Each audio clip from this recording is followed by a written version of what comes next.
साला अंदर सामान ही नहीं उड़ा रहा इतना जोर से घुसा देता है। तो बाद में देख लेगा ना आराम से।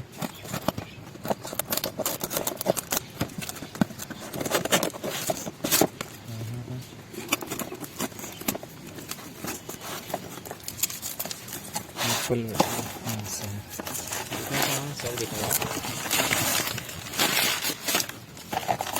बिल है फिर इसका सब बल्ब दिया है, स्मार्ट बल्ब। इसको साइड में रखते हैं। अपना एलेक्सा चारों पर टिक दिख रहा है। ये रहा इको डॉट अनबॉक्सिंग आता है।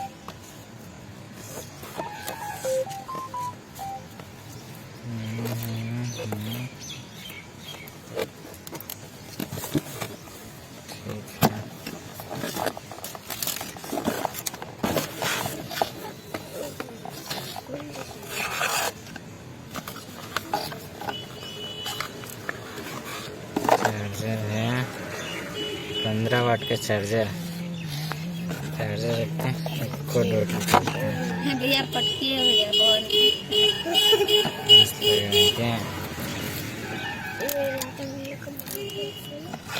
इधर से खुलता है। अभी यहाँ दिया है।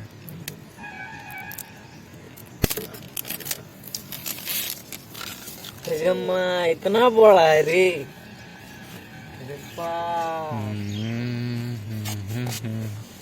चलिए पॉज कर दे, कल बनाते हैं। व्हाइट कलर है ब्लू इसका।